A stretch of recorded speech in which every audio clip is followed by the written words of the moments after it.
Hello. Hi, Eric. Hey, how's it going, Taya? I'm great. How are you? I am awesome. Are you laughing at me? Did you see my awesome wave? I saw you dancing in the I background. was dancing. I love that music. It makes me dance. Did So you yeah, record that? Was that you? I did not. That is from Bin Sound Music. They have music you can use, so it works really well. So, Wait, but am I remembering correctly that you're a drummer, I right? am I am a drummer. Yeah, some would say musician. Others just say drummer.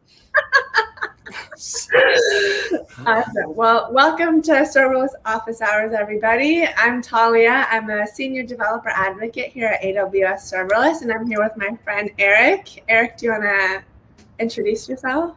I do. My name is Eric Johnson. I'm a principal developer advocate at Serverless. I'm going to bump our slide here so that makes sense. Here's our pictures. Mine seems to be off-centered, but I'm a little off-centered. So there you go. Yeah. Yes. I'm gonna need you to move to the left. Yeah. Does this help? I'll do the whole show like this so it makes sense. Exactly. I don't even know what happened there. Something got crazy. I think so. Talia slipped in and moved that over. So. Yeah. But we're excited. Everybody's here today. So real quick, I'm going to jump through some of the things that have been going on. Last week, if you missed it, and you notice I dance around, I can't be still. I'll try to be still. If you missed it last week, we had AWS Step Function to Ask the Experts. Justin Callis and Diego Santiago was here. AWS Beast Mode, I love that. We had some great questions and great demonstrations. So if you missed that, I would encourage you to go to YouTube, our YouTube channels, youtube.com/serverlessland or serverlessland.com. And we've got that. We had some great questions and great things we were challenged with. So it was very cool. So if you're trying to keep up with serverless, we keep on Serverless Land. We keep a list of blogs or of what's new on serverless. You can also get to it through our URL shortener here, s12d.com/what's new. One of the new things is Python 3.9. That's been long awaited, long expected. Here it is. We're all excited. Are you doing the excited dance with me? That's great. Okay, that's good enough. All righty. Serverless blogs. We have a blog about that from James Bezic. There's a brand new blog that will go out or has already gone out on configuring CORS for Amazon API Gateway. It goes right along with what we're going to be talking about today. Talia, you have a new blog out. What is that? Yeah, so this was a blog that I actually reviewed. I didn't write it. Okay, all righty. Our friends from MQ created this blog, and I just published it for them. But it's authenticating and authorizing MQ with LDAP. Right. Nice. All righty. And then we also have another one, understanding VPC links in Amazon API Gateway private integrations.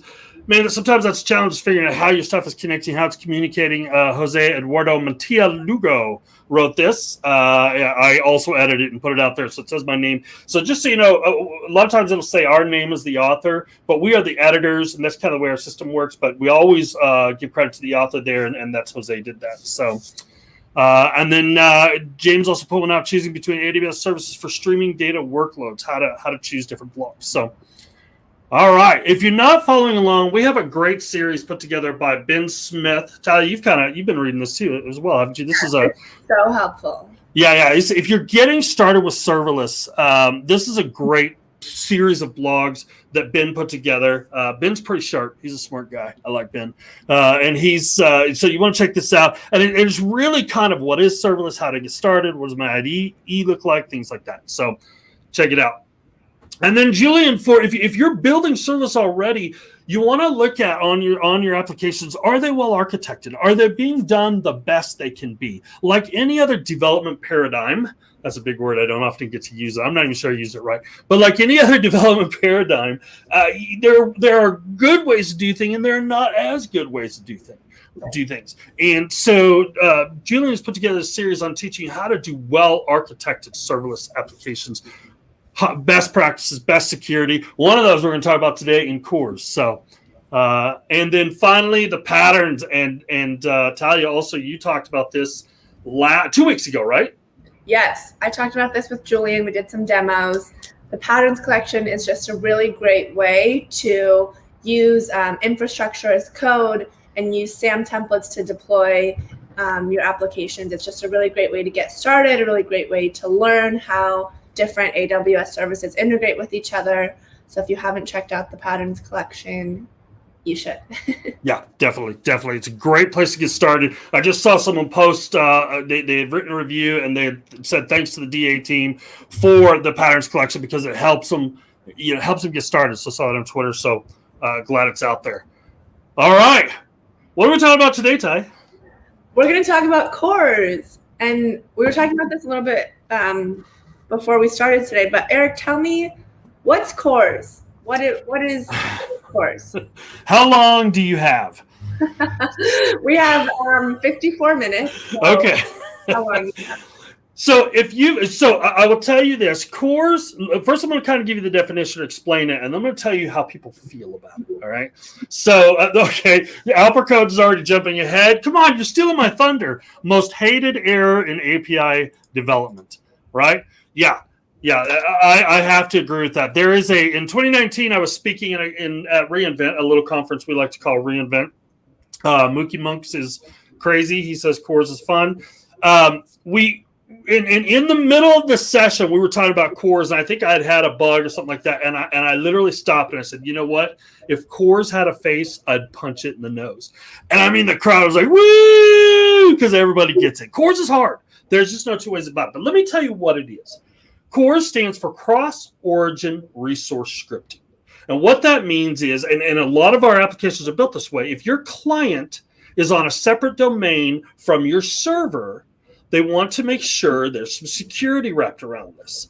Now, here's the part that a lot of people don't follow is the security is enforced at the browser, not the server, but the browser. Okay. So what happens is when I, as a browser, I'm going to send a request, and we have what are called simple requests. I'm going to give some resources on looking at this. Simple request doesn't use CORS. Like, just a simple get doesn't. But if I'm going to pass authentication, if I'm going to do a post, a get, a delete, those kinds of things, those different methods on a REST API, I have to deal with CORS. So what happens is when I send a request, the browser first does what's called a pre-flight. And it's an options request. You might see this in your error. And it says to the server, hey, I'm going to make a request, and I am going to send these headers. I'm coming from this origin, meaning the domain I'm coming from, and I expect to be able to do these methods: get, put, post, and options. And the server then sends back. It says, hey, I'm the server. I allow these methods, okay, and from this origin and these headers. And the browser looks at that response, and if they don't match up, the browser throws the dreaded CORS error. Okay? So, hey, John Ross is here. He made it. He missed us last week. I'm glad you're here. Yes. It sounds like that what you're gonna. I might be jumping a little bit ahead of you, but it sounds like what you're going to show us, this new CORS configurator that you created, is kind of a way to be like proactive rather than reactive, right? Like, you're going to see what you should be doing rather than waiting for the error to happen and then trying to fix it, right? That's right. Yeah, I am going to show the CORS configurator a little bit. We have a blog that just went out. I posted it just a few minutes before we started this that talks about it. I'll probably show that towards the end, but I want to walk through. CORS is complicated, right? And then how you do it on AWS, it's different between REST and HTTP API, and I think some folks get hung up on that. So we're going to walk through a CORS configuration and how that would work. All right, so let's jump in here. Yep, there it is. Someone's posted. Yeah, you're posting. Yeah, it's you. Someone's posted the link. Ty, figure out who that is. Yes, Ty is posting a link on that blog. So a lot of what we're going to talk about today, I've put into that blog. So, and they all will cross-link, and we'll have a good time. Someone says we need to work on our abs. They're correct. That's me, not Talia, but okay. All right. So let's jump in and get started here. So I built this handy dandy client. This is a universal client that I can use to test things. And we're going to use authorization, right? Now, a lot of times we build our sites without authorization, and we kind of get the CORS working, but then we add authorization, and it doesn't work. So I want to start with authorization and kind of understanding how this works. So I'm going to log in. Okay. And I've got this set up here where I'm doing the login. I'm using Cognito in the background. And I've got this wonderful website that I'm ready to do stuff against. I'm ready to test. So the first thing I'm going to do, because I'm using authorization, it's going to send everything I need. And I'm going to do a get. And there it is. There's the dreaded network error that we often see. Now let's inspect that. Okay. All right, so let's go over to my console, and I'll blow this up so you can see it. Now, there's a couple of errors in here that you can ignore just simply because there's some view errors from using just a different version here. Let's do it again so you can see this. Okay, so we get this error, and here's what it's saying. It's from origin. It's saying this server from origin has been blocked by CORS policy. The response to pre-flight request doesn't pass access control check. So what that's meaning, so we pop over, we're going to look at the headers, and I'm going to look at the pre-flight, the type pre-flight, and see what it says. Okay? So what happened, I'm going to try to scroll this up so y'all can see it better. Is that big enough? Can y'all see it? If someone complains, I'll blow it up a little bit more. All right? So in my request headers, which are down here, I sent some access control requester authorization. I sent access control request method get. So I sent some of that information, but in my response header, I didn't get anything back for access control. So the browser said, nope, not going to work. And the reason for that, if we go over to my API gateway that we're using, you'll notice I have one resource, but there's no options set up. Right? I haven't set up anything to say, let's deal with CORS. So we're going to talk about REST API first, and then we're going to come back to that. But here's the funny part. Let's go over to Postman. Okay? So in Postman, I'm also going to go ahead and authenticate. All right. So we're going to sign in. And I'm going to proceed. I got my token. And now we're good to use my token. Anybody want to take a quick copy of that real quick? Okay, good. All right. So now I'm going to go to my get test. Now, we know it's not working. So when I do this test in Postman, it shouldn't work, right? But it does work. And this is one of the most infuriating things, because a lot of times we test our APIs and we go, but it worked in Postman. Why isn't it working? Because the CORS is enforced at the browser. So if you're trying to test CORS, you got to learn the headers and stuff that are being passed back and forth or test in a browser, right? So that's why I built that little client, just a little generic client that I can use to test anything. All right, so let's get this working. Okay, so the first thing we're going to do, and I do everything in SAM, and if you don't like that, I'm okay with that. So let's go to my SAM. So in my SAM, this is my API setup. I've got my authorizer, everything set up here, and here's my CORS configuration. So I'm going to actually uncomment this, okay? Because in my application, I'm going to reference the client domain, which is my localhost :3000. I passed that in when I built this. I'm going to allow a header content type, because we always need that to pass back and forth, and then allow header authorization. That's all I'm sending right now. I don't need API key. I don't need anything else. These are the things that I'm going to send that are critical. And finally, the only method I'm going to allow is get. Now, it's one of the things we do with CORS is we go, oh, it's too hard, forget it. Here's what I'll do. I'm just going to put star for everything. They are not case sensitive. I believe they can work. They're not case sensitive. We'll verify that in a little bit. Okay, so we tend to put stars here. We'll say, you know what? I'm going to allow origins everything, and I'm going to. And this is actually this is the wrong setting. That's HTTP API. Here are my proper settings for REST API. The CORS configuration looks a little different depending on which one you're building. In this one, it takes it as strings. And in HTTP API, it takes it as arrays. And this is YAML we're using. So important to note there. All right. So, but still, same thing. And actually, I'm only going to allow get. And actually, I want options because I want to be able to do the pre-flight as well. Okay. So we'll put options down here. No, I'm sorry. That's the method. We'll put options down here. Okay. All right. Eric can type. Okay. Options. All right. So that's going to save that. All right, so I'm going to go and deploy this, and then I'll explain it a little more. So I'm just going to do a SAM build and SAM deploy. And it'll deploy that in the background while we're doing that. And I want to go up here and explain that while it's happening. Now, notice in this, I'm grabbing the client domain, and I'm saying content type and authorization and get an options. That's the only thing my application supports right now. And I know that because down on API responder function, which is the function that's responding to this, that we saw the response in Postman, is I'm just using get. Now, again, it would be really easy to say, let's just do any, and we'll open up our CORS. But what we're doing there is we're trading a layer of security when we do that. When we just say open up to everything and I'll just do security at the application itself, which you should do security at the application itself, but why not add this extra layer of security? Yes, it's complex. It's also like a best practice to have like the least privilege. Like you shouldn't be giving all of that out, That's right? right. It would be like the least amount of privilege. That's right. Even in CORS, we start with least amount of privilege, right? So it's important to be able to say, yeah, I'm going to just lock it down to what I'm going to do. Right. All right. So driven development, run into a CORS error, start putting, yes, that's right. Alper codes, that seems what we need to be able to, or it seems what we do. Hey, we have love from India. Love you back. That's awesome. So I'd make the heart. Is that a heart? Does that look like a heart? It's kind of a heart. It's kind of a circle. All right. Okay. All right. So we're deployed. Now, what I want to do is I want to go back and look at our configuration inside of API Gateway. Okay, so let's refresh this. And now we have another method, and it's the options method.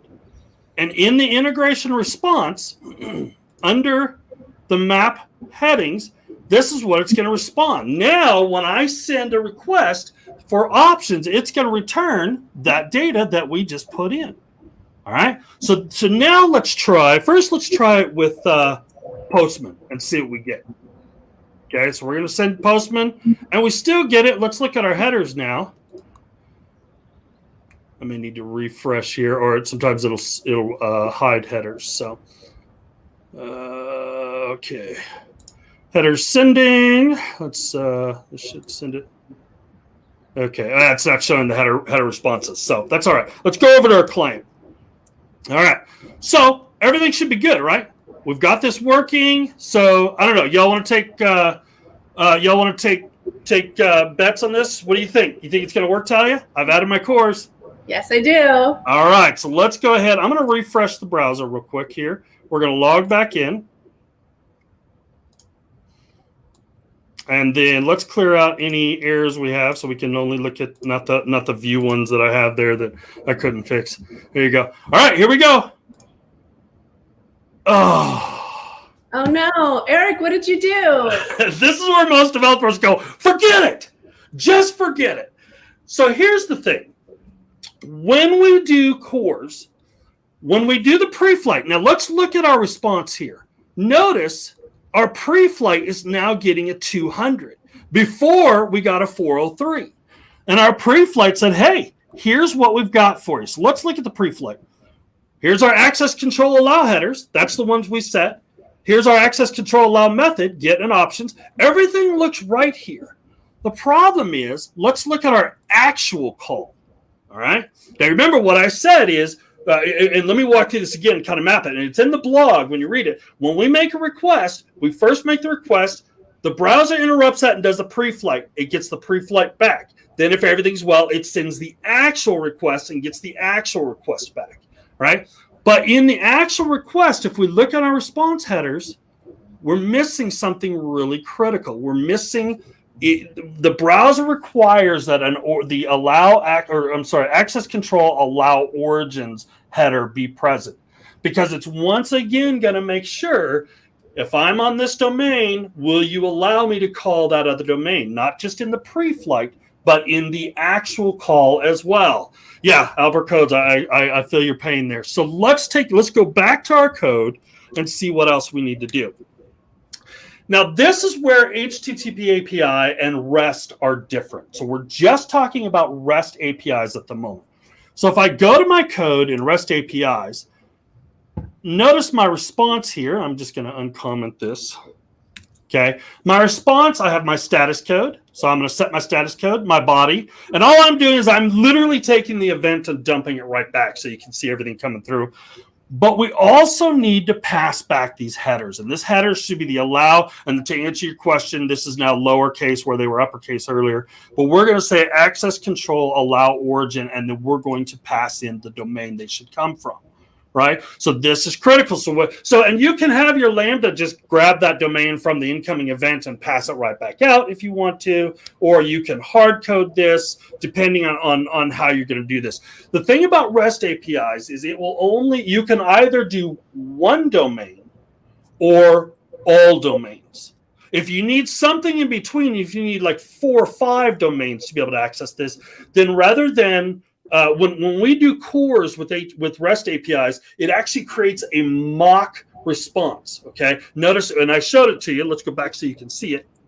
There's no, go back to the right window here.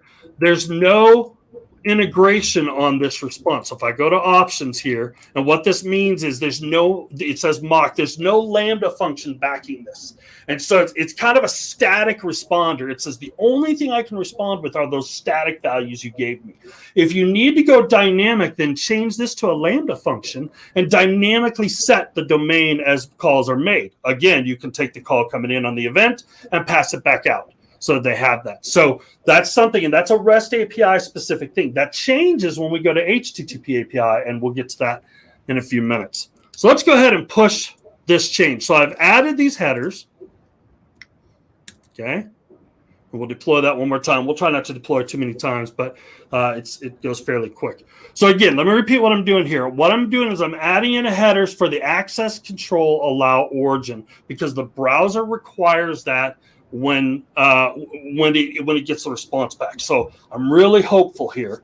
So let's take a look, and we'll and real quick while that's going, let's see if we have any other questions. Oh, Alper, you put $20 on it. Put $20 on the next one. All righty.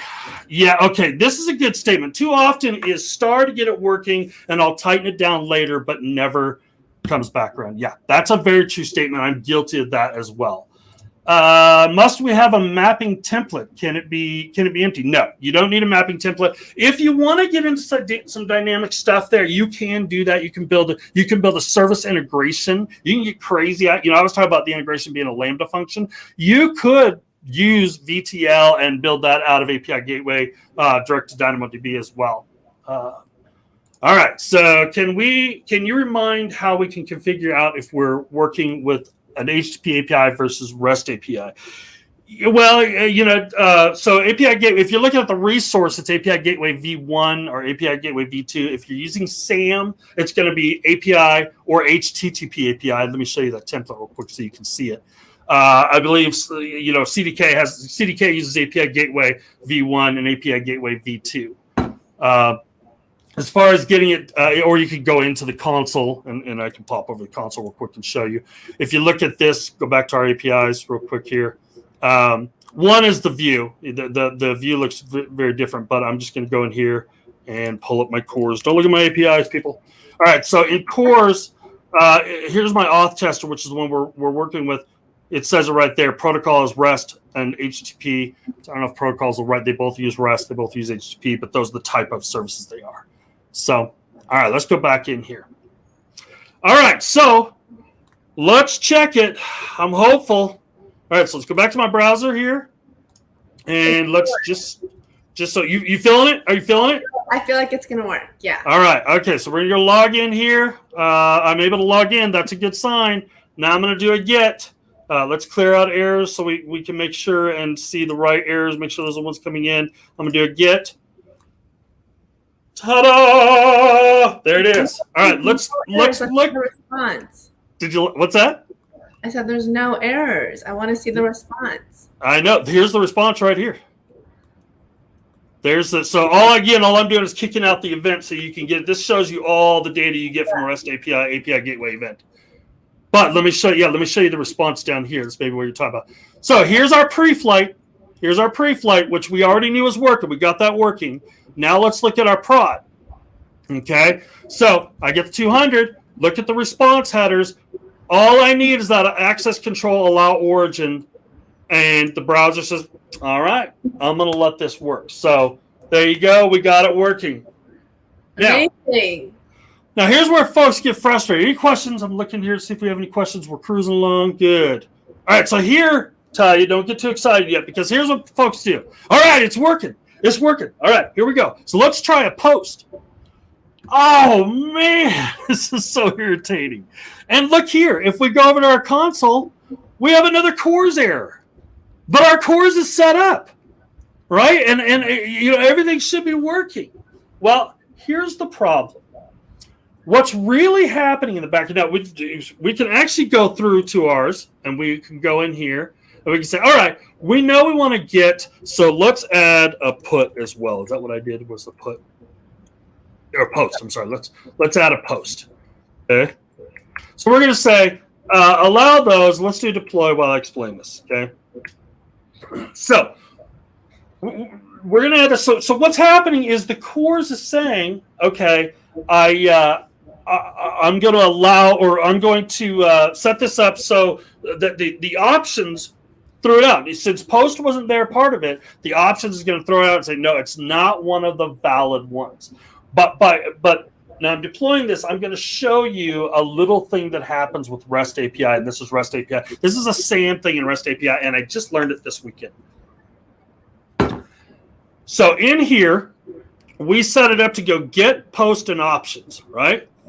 So let's go to our configuration settings. And we go in here, and we get all excited because it should be set up right. We're going to go back to our options. We're going to refresh it, and we're going to read our integration response, and it should have everything we need. And we're going to go to our mapping. I'm sorry, not our mapping templates, but our header mapping. And there they are. Get, post, and options.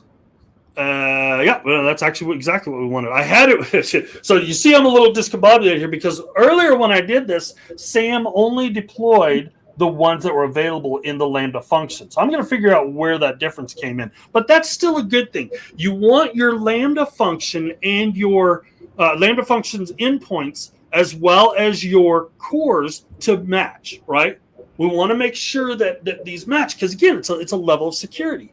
So what I'm going to do is come down here. Now we've added post to that. And if we try our handy thing again, we're still going to get an error. But this time, in our network, our options goes through, and we can see here in the response header we have a post now, but we don't have a post endpoint. Endpoints on REST API and HTTP API are made up of a resource, that's the path, so /users / whatever, and the method. So there you go. Good job. So we're close. We actually need to add post to the API gateway. We need an integration to handle a post method, right? So it's close. Code with Sean. I appreciate that. So let's go in here.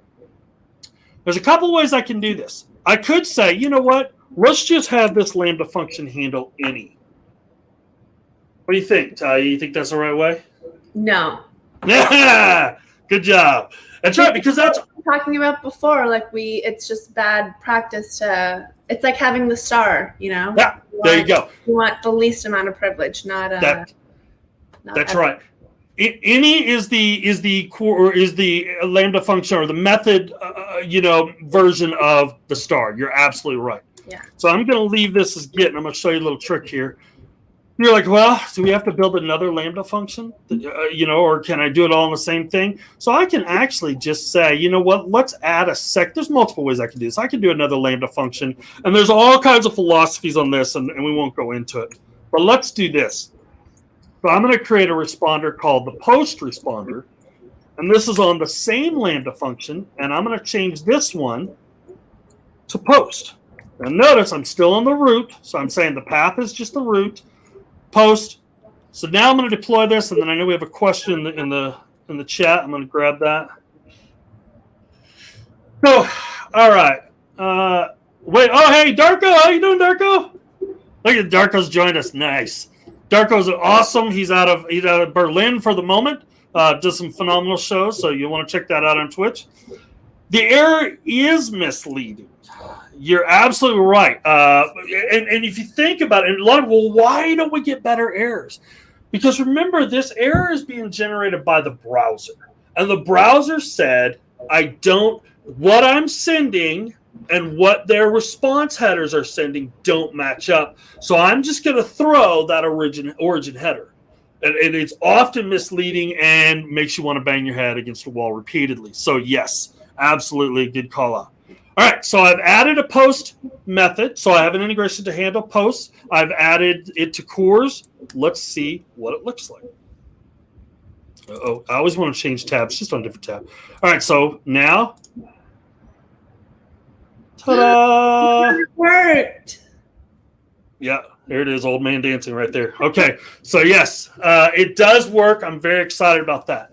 So that's kind of an overview of REST API and CORS, and we'll jump more into that in a minute. But I'm going to show you a couple of things with REST or HTTP API that make it a little different. I blame spas. Go ahead. I have some questions for you. Hit me. So, okay, I noticed you were using Cognito for your auth. Can you use any auth service, or is this does this just work with Cognito? No, this works with any auth. So I use Cognito because it's part of what we have. Auth0 works, and there's we have federated through. You could do like Facebook or Amazon login or something like that through Cognito or through other services. I've seen people use Active Directory directly on this as well. So now it's especially with HTTP API and the availability of JWT tokens, it makes life really easy. So yeah, you can use different ones. Okay. And then my next question is, when in the development process should people use this? Is this something where you should build out all the endpoints first and then go back and do all the CORS errors? Wait till you get the errors, or what's the best practice for the timeline for this?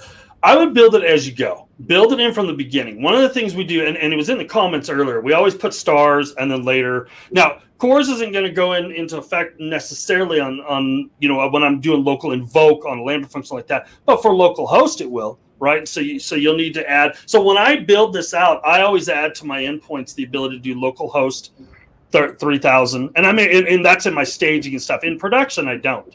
Right, I use some conditions in my SAM template, but I build it from the beginning because that forces me to do that least privileges, right? It forces me to say, this is a get, let's add it to my CORS. This is a post, let's add it to my CORS, so on and so forth. So, okay. Yeah. All right, I want to talk. Oh, did you have more, Talia? I'm sorry. Yes, but I think you're going to answer them, so I'm going to wait. All right, so I want to talk through HTTP APIs. Let's go back and look at this real quick. So we'll go to APIs, and let me find my CORS APIs, and let's go to the HTTP. Now, if you've not seen HTTP API, it looks different, right? So let's go to the CORS settings, because I did go ahead and deploy those CORS settings, and here they all are, okay? And here's my routes. I have a route, just a get, just like before. Okay, so here's where it gets different with HTTP API. I want to show you the Lambda function that I use to back HTTP API. And that is actually the same responder. Oh, hang on a minute here. I'm going to be very upset. They say, I did use the same responder. Well, that's all right. We'll just change the code. We'll get crazy. All right. So responder, okay. So in my responder, all right, right now I'm passing all this information, like we said. We're status code, body, headers, all those things, and those are required when we do that. But I'm going to get crazy, Talia. Ready? Yes. I'm gonna drop all this, and we're just going to say,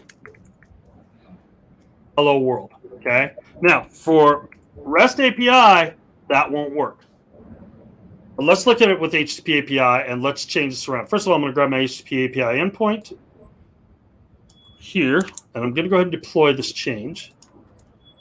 This should be the last time we have to deploy. We'll deploy this out, and then let's go over to our tester while that's deploying. Now, I'm going to go ahead and just for giggles and grins. Now, here's a fun thing. Something, and this is off topic from CORS, but I'm using two API endpoints, but they're both pointing to the same authentication, right? So this is a good way. If you have multiple teams building an application, you want to share that across, same token's going to work, and I'm actually using the same token to go across. So I'm going to log into the same place again, right? log in here, but I'm going to change my endpoint. Okay, I'm no longer going to work on that one we've been working on. I'm gonna hit this new one, and let's go ahead and see if that is deployed. It has. So let's test this. Notice my data. First of all, everything I'm getting back looks right. Okay. Hello world. Let's actually go back into. I shouldn't have closed that out. Let's go back into the inspector and let's look at the headers coming back. I need to do it again. So let's do it again. All right. So here's my pre-flight. Now notice my pre-flight's going to look the same. Let me actually jump on this again. And I got everything back as it should. But here's my actual call. And notice in here, I get the access control allow origin. It's not part of my headers in my response, because HTTP API uses someone said the word heuristics. That may not be the right, some logistics, some logic, some other smart words that Eric's not so good with. But it dynamically figures out what it should be responding to. So what makes that really cool is in my template here, I can say, so let's go to the CORS for HTTP API. I can say, I'm going to add multiple domains. So let's go HTTPS myapp.com, so on and so forth. I can add a bunch of these, and HTTP API will look at that list and say, if it's a part of that list, it's a valid domain, I'll return that one, and I don't have to do anything tricky or fun there. All right? We're good on time. So any questions coming in real quick before we go any further? Looks like, okay. They created the whole JSON. Yeah. JSON P. No. Let's just master CORS and get it right and do it that way. All right. So another thing about HTTP API that's important to note here. So I talked about how it dynamically builds that. One of the things in this is we can do an any. And so if I were to go here and do any with HTTP APIs, this creates what we call a default route. Okay, or you can actually get rid of the path and get rid of the method entirely and say, I want a default route that handles anything coming in and pump it over to this Lambda function.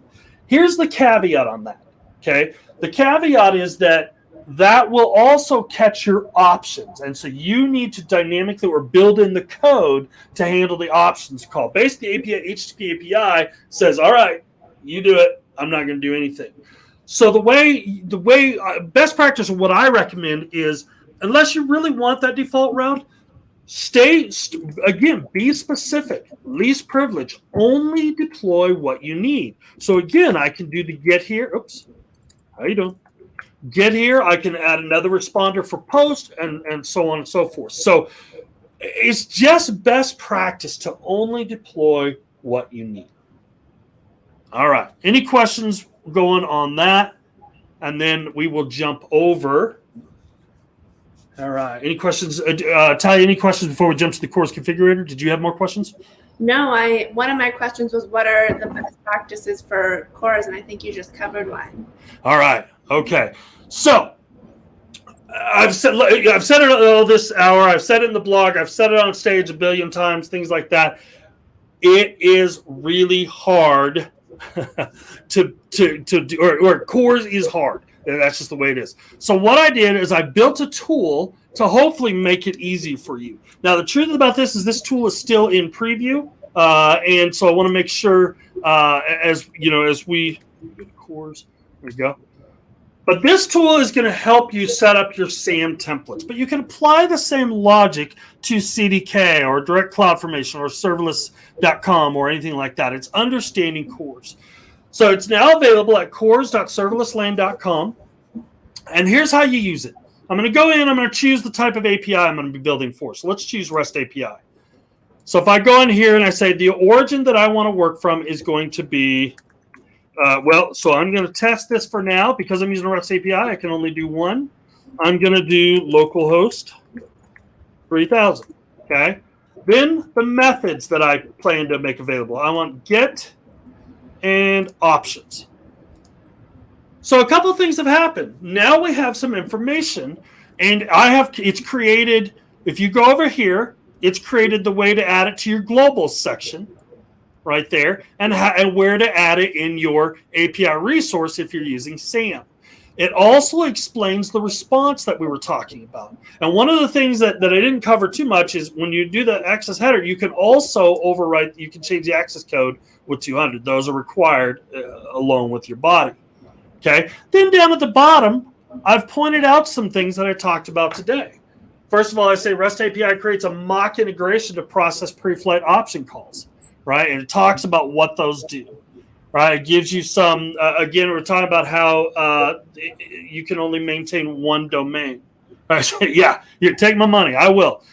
So if I go up here, I can also add in, you know what? I'm going to be adding an authorizer. So I'm going to go in here, but I'm not going to use the standard authorizer. I'm going to use my auth token and I misspelled that. So let's, there we go. So now it adds my auth token to allow the headers, but it's also going to give you a warning. It says when using an authorizer, be sure to include the add default authorizer to CORS pre-flight. And I'll show you that in just a minute. And it tells you want to do that because here's the deal. When your browser is making the pre-flight request, by default, it's not going to include the token that you need. So if you have authorization on your token or on your options endpoint, you're dead in the water. So what we do in, hang on just a moment here, let me go back here. In REST APIs is in our authorizer, we add, wait for it. Did I add it? No, that's HTTP. I got paranoid. We add this line number 96, that says, do not add any authorization header requirement to my option settings. I'm okay with that being open because all we're doing is passing back headers, right? That's not a big deal. In fact, the spec for CORS says that it's better to not do that, right? So just turn that off. With HTTP API, you get that out of the box by using specific endpoints instead of the any, right? So there you go. Hey, Julian's here. Welcome, Julian. Hey. Julian Wood. Right. Vacation, but he just wanted to learn more about CORS. So that's right. That's awesome. Some of you may not be seeing it because he's coming in from YouTube, but yeah, he's joining us to learn about CORS. All right, so let's go back to the configurator. So in the configurator, I'm going to warn you and tell you to do that. So then I can go in here. One of the common headers is also an API key. So if you want an API key for authorization, so I can turn that on, and both APIs take x-API-key as the key, so that adds that to your headers. If you have other headers that you need to pass, we'll add this other. You add it, and it'll build out the response. Again, all I need is the origin here. So there you go. So what if I want to do this on HTTP API? Okay. So if I flip over, what I'm going to do, now notice because HTTP API doesn't do API keys yet, that option's gone. So now we have the same setup, but it shows you the difference in using them. I also go through, and here it talks about, really this basically is long-term for use the exact route and don't use the default when you're using authorization, right? And you can see it here, but what's being passed in the response here, what the response is, it's showing you exactly where to put it in your SAM template. That's right. Right. I think that's super helpful. No, it is, and that Ben Smith suggested that. He said, this is great, but where do I put it? And I want to talk about that for a second. So global section and resource section. In the global, now rarely, probably hardly ever, will you have more than one API in a SAM template, right? Usually it's, here's my API, here's all the resources that support it, and there you go. So it's not really going to make a difference if I add it to the globals or the resource section. But if for some reason you have more than one, then if you want it to apply to every API in the setup, put it in the global section. If you want it to only apply to a specific one, put it in the resource section. Okay, so there's a difference there.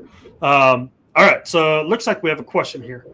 CORS is enforced by the browser. Is there a way to restrict sources from API gateway itself? Yeah, that's really what authorization. So while it's enforced at the browser itself, it's based on the API gateway's header sending back. So if so it's kind of a trust relationship, right? And it's not just API gateway; it's any API. This is a standard, right? De facto standard. So you can say yes. That's the whole reason for it. Only these resources should be able to hit. And remember, CORS is only the first level of security. So you say only this origin can hit here, and only these methods can be passed. And then after that, we have our authorization that says only this. That's when we start talking about, rather browser. We start talking about particular people. Only this person logged in with these credentials can get to this.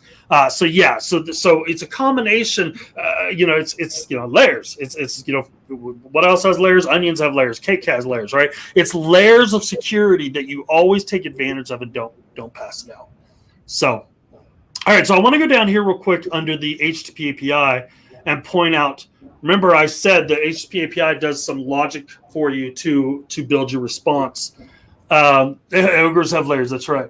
I'm glad you caught the reference there. So in this, the default response expected from API Gateway is "Hello World," right? Or I guess if you need to have a more complicated app, you could do something other than "Hello World." But basically, your data. That's all you need to pass back. API Gateway will put it in the right place. However, if you want to modify, let's say you want a 201 instead of 200, you can then add, you could add that, you could build a status back in, it'll take that.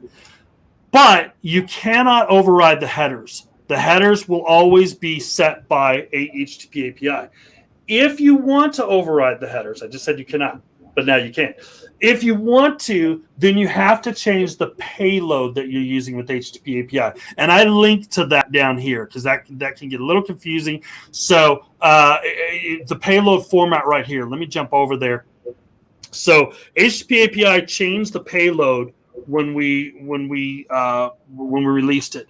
And the payload it's default to 2.0. It's a simpler amount of data coming in, and it's in a better format, and it affects what's coming into the integration in the backside. In this case, it's a Lambda function, and it affects what it expects back from the integration, right? And so in 2.0, so it shows you down here how it works. With payload 1, I could just pass that value, and it builds it out like this. And you can see, and I can pass message, and I can do that. There's different things. But if I want to use payload 1, then I need to format it just like I do a REST API and pass back the values, everything. So you can tell HTTP API, I want you to act like REST API in the response and in what I get from you in the payload and how I return. All right. Boy, I've been talking a long time, tell you. I've just been going. You're teaching us how to avoid CORS. What's the right word? Disaster. Yeah, that's right. All right. Any questions coming in? We do have one question. When would you use HTTP API versus REST API? Okay. So he'll ask this. Yes. So really what I would do, so HTTP API, REST API, they have a different feature set. HTTP API it doesn't have as many features as REST API, but it's a good job. Code with Sean, I'm glad it helped. Got his stuff to work. All right, my job here is done. Y'all have a good day. But with HTTP API, I would look at the feature set. And one is they offer JWT. However, with REST API and a Cognito authorizer, you can use a JWT as well, the same kind of setup. In fact, I'm doing that right here in this setup. But really, it's about the features. You can start with HTTP API, and does it have all the features I need? It's simpler. It costs less money, and you can use that. If you find you need to grow out of that feature set, then go on to REST API. So, good. We appreciate you, brother. Thank you. Yep. Someone posted the comparison link above.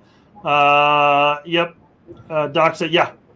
HTTP API. Yeah, and this is a great, Albert Coach posted this earlier. This is a great blog post in that this shows the feature set comparison. So look at that. Does it meet your features? And that'll help you pick. All right. Thanks, Albert Coach, for that. I appreciate that. All right. Any other questions? I think we're doing all right. I think all right. Good.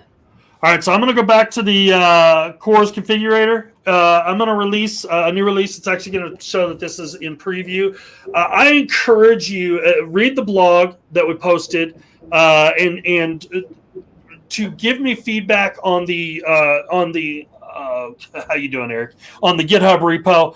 We want to make this as helpful as possible. I am looking at also making this a CORS tester, so that when you integrate the changes, you can actually test them from this. There's some hurdles that we need to jump before we can do that, but that is on my roadmap. Will I be at reInvent in November? If there, yeah, I plan on being there. reInvent's coming, and so I will be there. They've got a slot. Are you going to be there, Talia? Of course. Yeah, Talia and I are going to be there, working our tails off. So. Yeah, we're going to be there. So please find us. There's going to be some serverless booths and areas where you'll see us hanging out, and then we'll post the different sessions that we'll be giving. So I hope you're there too. That'll be awesome. All right. With that, I think we'll wrap it up next week. Let's let me bring back up our slideshow here. Talia is on next week. The face of serverless right here. Were you doing a muscle? Was that what that was? No, it was like, yay. Oh, okay. I was like, whoa, yeah, all right, okay. So yeah, serverless surprise. Next week, Talia's going to be joined by, who's coming? I'm going to be joined by two of our serverless heroes, Ben Ellerby and Alex White. I'm not going to tell you what we're going to talk about because it's a surprise. Yeah, but it should be cool. So actually, and I don't mean to correct you in public, Alex White's one of our community builders, and Ben Ellerby is our serverless hero. So two different programs that we have, both do some really fantastic things. So I'm excited for them to be here. And with that, I'll leave you to serverlessland.com, where all this material I've been putting will get posted up there later today. Oh, here we go. All right, so we have a question. Do we cover CDK or only SAM? I generally do SAM, although I love CDK. So I'm going to try to start spreading myself out to both. Both are great. And I don't know if you know, but the SAM CLI supports both CDK and SAM. So you can do a lot of the local testing and things like this. Teddy's here. So, hey, Teddy. I'd lift my dog up, but he's a 100-pound lab, and I'd pass out. He's been sleeping on my lap the entire time. Oh, wow. That's impressive. You put him to sleep, Eric. That's not the first person to have told me that, so nor the last. All right, I guess with that, we can sign off. So if you have more questions, hit us. These are our Twitter, EDJ Geek, Talia_Nassi. If we didn't answer your question, reach out to us. Sometimes I know I'm behind on answering a bunch of questions. I'm going to try to go through that. But Talia, thanks for joining me. I always love hanging out with you. Yeah, thanks, Eric. We will miss you next week. I am on vacation going into a hole next week. So right. Awesome. So thanks for joining. Bye all.